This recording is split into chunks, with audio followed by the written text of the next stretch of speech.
all of this. Oh, okay. No, so sorry. Just sit there and then just look at whoever's asking questions.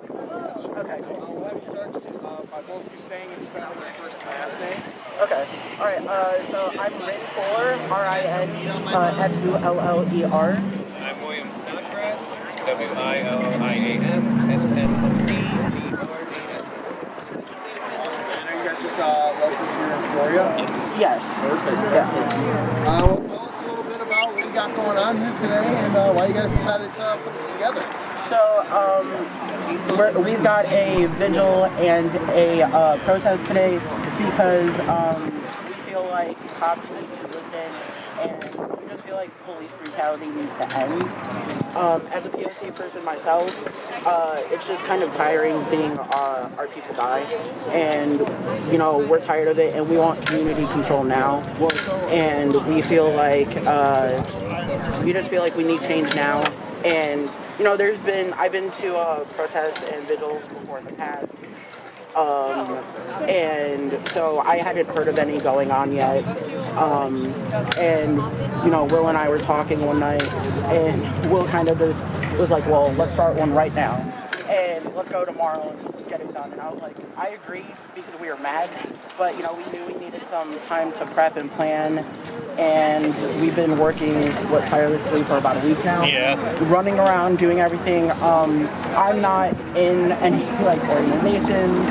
I don't know much, but all I know is I have a passion for my people, and I have a passion for people to stop dying at the hands of police. After the event, what happened in that place? What was your guys' reaction when you saw that? Disgust and pain and hurt, because we just recently had Vincent Richmond die, and that hurt. I was there for the press conference, and every time I hear what the families go through and what they have to experience when their family members die, it's horrible, and I can't help but be like, not only am I next, but who's next? It could be a 5-year-old little boy running down the street. It could be a 6-year-old woman. It could be Vincent Richmond. It could be anyone. And so, we're fighting for not only Tyre, but specifically, Peoria victims too, because this is our home, and we're tired, and we're just taking a stand. It's ridiculous. No, of course. Sorry, I didn't mean to interrupt. But I don't ask this as a gotcha, but as a genuine question, because I think regarding the Samuel Richmond incident here, police and people might say, well, that's a different situation, it might be more justified or things like that. Do you see comparisons between Tyre Nichols and what happened in Peoria? The comparison, at least for me, the comparison I see was only the cops not doing their jobs. That's what I see. They both were harmless, and they were both in pain. They were hurting. They cried out so much for help. And why is it necessary to have 4 or 5 police on one man? Why is it necessary to beat them down to the ground until they're crying, trying to crawl to their mother's house, when they're in a park alone and they're shot down? Why is that necessary? Why is such excessive force necessary? There's so many things you could do to not do excessive force. So that's my comparison, at least. The cops having excessive force. I don't know about you, but that's what my comparison is. So I can see it impacts you really emotionally. Yeah, it does, because I didn't get into this specifically activism or anything until George Floyd.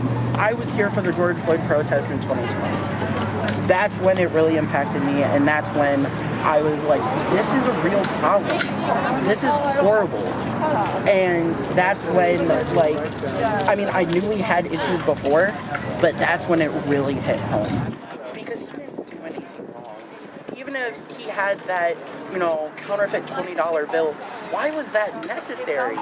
He cried out not for 9 minutes, begging for help that he couldn't breathe, and that he was gonna die. Like, it was horrible, and it just really hits close to home. So yeah, like, it's a lot. I only have one more question. Anything? What do you hope that comes from today, essentially? First of all, I would call for community control now. That's what I want first and foremost. I also want, the Vincent Richmond case. I want to know. People want to know what's going on. Not just me, people, the community. It's a member of our community. He was an upstanding member of our community. He wasn't, doing anything, and I feel like instead of locking it behind closed doors, us not knowing what's going on, tell us. We have a right. The cops are already back, and they secretly went back. We didn't know that, and I think that's wrong. They should not be back at their job making money right now. They murdered someone. If that was anyone else, they would not be at their job right now. And that's what I want. I want justice. I still have a couple more questions. I know it's just now. It's 4:06. Yeah. 6 minutes now. It started. We have a pretty good crowd out here just now. Just starting. How do you feel seeing these people around here? Honestly, I'm really surprised. We were prepared, honestly, for about 10 people. We were prepared, and we were willing to just stand out here by ourselves. Yeah, I We was did going not to care. just stand out here with a sign by myself. We figured we'd get everyone out, and if people showed up, then you know what? That's great. We appreciate it. But to have so many people show up, I'm honored, and I'm grateful that they're fighting for this cause and for those lost lives, because that's what's most important here, and that we don't lose any more lost lives. Yeah, and then have you guys talked to Vincent's family by any chance? We have somewhat, because we're in contact with Shama. Shama is in contact with the family, and we should have one of them showing up today to speak. So yeah, and we have a couple speakers that are going to be speaking on behalf of their struggles and the BIPOC community. So yeah. Ooh, perfect. Well, All right. Awesome. Thank you. All right. Thank you so much. Yeah, of course.